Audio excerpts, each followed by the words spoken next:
Here's Johnny Rutherford, Johnny Rutherford's second place car, and when you drove past the victory circle, you kind of darted up here like you belonged. Well, I still feel like maybe there's an outside chance. We're going to check the scoring, you know, just to see for sure that we were second, because we don't know. AJ made a long green stop, and we're going to want to find out naturally, but he drove a heck of a race, and you know, he deserves to be up here if we can't be. About midway through the race, there was a conversation going on the radios between you and Tyler Alexander and Betty scoring on the stand for you about your position in the race. Now, that's what you're not sure about. Specifically, where is the question?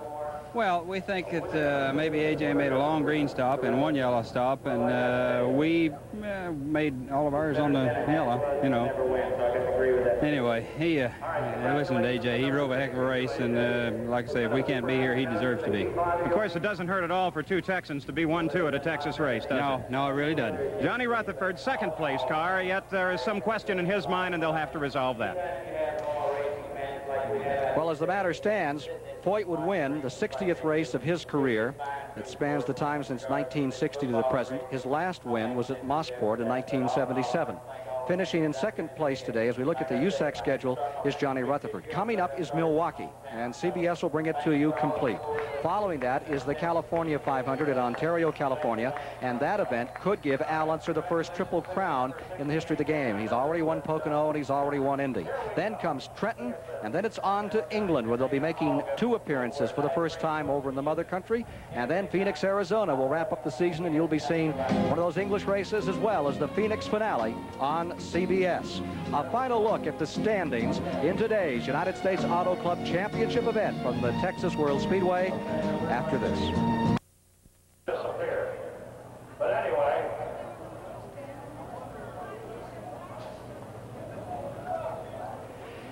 At College Station, Texas, the tempers are still erupting out here. Here's Steve Kriseloff, who was walking up toward the pit area. Now he's talking with Johnny Rutherford, and there was some kind of a brouhaha that started down there. Did you understand it, Dan? No, I didn't, but one of AJ's big old Texas crewmen just carried him out bodily, and I think that ended it. Let's go to Paul Page. Well, Steve Kriseloff had come up here. He is the third place car, the first 4-cylinder car. He stepped over to the car and said something to Foyt, apparently about the race on the track. Foyt reacted very violently. Apparently it was a criticism by Kriseloff, though we did not hear it and the crew would not tell us exactly what was said. Foyt then reached out, grabbed for Kriseloff. There was a bit of a struggle, but the crew stepped in instantly. And then John Fisher, who is a giant man on the Foyt crew, literally picked Kriseloff up, carried him out of the victory circle. They said this is not the place, and it was over. Well, that's the story of what happened here at the end of the race. It has been some day. All kinds of controversy, and there is Kriseloff being carried away. I've heard about folks getting carried away at an auto race, but that's the first time I ever saw him carried away like that, Dan. Big John is like a great big grizzly bear. That's a bear hug. Well, Kriseloff was unhappy, but Foyt was having no part of it, nor was his crew. Let's take a look at the final standings in this race, which has been something else here today at College Station, Texas. A.J. Foyt wins the 60th United States Auto Club race of his career, first one since Mossport a year ago. Finishing in second was Rutherford. Finishing in third was the gentleman you just saw over the shoulder of one of the Foyt pit crew, Steve Kriseloff. Finishing in fourth was Wally Dallenbach, while in fifth was Tom Sneva. Sixth was Dick Simon. Finishing seventh was Gordon Johncock. Eighth credit to Bobby Unser. Then ninth came Rick Mears, and 10th came to Joe Saldano, who sputtered around lap after lap, but finally was able to stay up long enough to finish in the 10th position. Foyt was victorious. His average speed nowhere near the record of 1 hour and 5 minutes that goes to Bettenhausen years ago. At an average of 159 miles per hour today, the race was won by Foyt in the time of 1 hour, 15 minutes, 26 and 95 100ths of a second. The standings again: Foyt first, Rutherford second, and Kriseloff finishing in third in the closeout of this 200-mile race from College Station, Texas.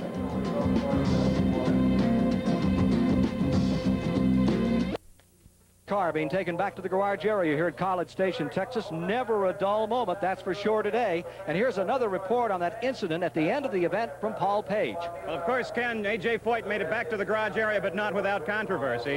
What happened, apparently, was Steve Kriseloff, the third-place finisher, stepped up to the side of Foyt's car and accused him of cheating under the yellow light. Foyt immediately reached out to grab Krisiloff, and there was a fight for a second, though no blows appeared to be landed. The crew stepped in and separated them, and he was finally carried out. But apparently the whole cause of it was Krisiloff accused Foyt of cheating under the yellow light. Thank you, Paul. Well, let's take a look at the finish in slow-mo. We've had a day with the V8s against the 4-cylinders in controversy in qualifying, and then here's the finish again as they come out of turn number 4. Here is where Johnny Rutherford thinks he's won the race. Everyone unofficially had him a lap down. He thinks he put the nose of his car in front of A.J. Foyt. He did cross the finish line first, I believe. Now watch. He does, but then he would be a lap down. He'd just be making up the lap. He'd be out in front by about a foot at the finish. That's another controversy today, and it's gone on and on. The whole race has been embroiled in all kinds of conversation as well as in racing, and the temperatures today have been up in the hundreds. So has the controversy. Meanwhile, over at Talladega, Alabama, it's been a scorcher today, too. And on the phone with us is Brock Yates, who's been there. What happened in the Talladega 500 today, Brock? Ken, it was an incredible afternoon. Our old friend Lenny Pond, who's been seeking his first Grand National victory for I don't know how many years, finally did it after 5 second places. And the incredible part about it was he averaged 174.7 miles an hour. You're kidding. Which is the world's closed course record for 500 miles at least. He beat Donnie Allison to the line in another Oldsmobile by about a car length. Cale Yarborough, who dominated most of the race in another Oldsmobile, was third, and Benny Parsons was fourth.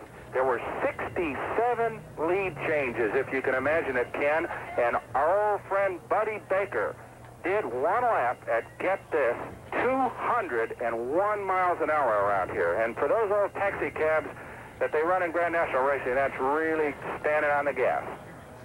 Well, we're going to be getting to see that on August 19th. The Talladega 500 is part of a big double feature on the CBS Sports Spectacular. That's Saturday, August 19th with the Traverse, and Lenny Pond won it. I bet he was excited, Brock. Incredible. He's tried so hard and come so close in so many of these races, and it was certainly one of the most popular victories in Grand National Racing in recent years. How many folks there? The place was full. It was very warm, probably not as warm as down in your part of the country, but it was in the mid-90s, and it looked like the stands were full. Another Bill France extravaganza. Okay. Well, thanks very much for calling, Brock, and we'll be seeing the highlights of that Talladega 500 with 174-mile-an-hour average for 500 miles. That's coming up on August 19th with the Travers here on CBS. Back to Paul Page in the pits. So until you return here for the motorcycle races on October 28th and 29th, or for the Texan 250 USAC stock car race and the 3rd annual Texas Racing Champions on Saturday and Sunday. Apparently we have a malfunction down there in the pits with everything else that's happened today. Dan, that only fits in at this point. That's right. I bet we had more controversy here in Texas than they did in Alabama. Yeah, we set a record for it here today. There's no question about that. Everybody had something to say to everybody else. Not all of it was exactly a conversation over the dinner table either before it was all said and done this afternoon. The Mini-Indy cars put on a whale of a race today, and the winner there was Harold McDonald, who is a lawyer and ran like Jack the Bear. He defeated Bill Alsop of Woodstock, Vermont. They came across under caution, but they had run back and forth forever, swapping the lead every lap. John Wood finished in 3rd, and Ken Nichols finished in 4th. I think we're all set to go back to the pits again. Let's try Paul Page. Well, let's try it again. Tyler Alexander, there was a question during the mid-race about the scoring that was being officially posted. Are you satisfied now?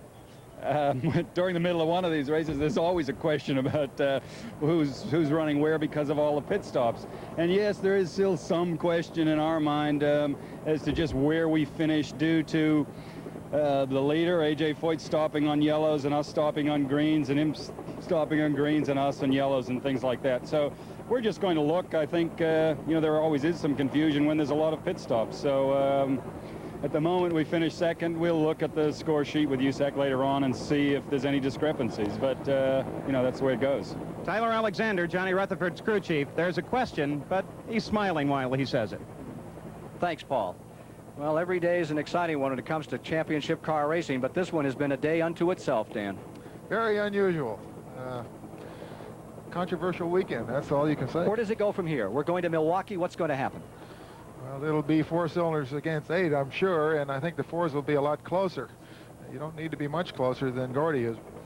Well, we'll see. in 2 weeks from today here on CBS. What is the next chapter in all of this that's happening in the United States Auto Club here on CBS? Congratulations to A.J. Foyt and the Gilmores for a great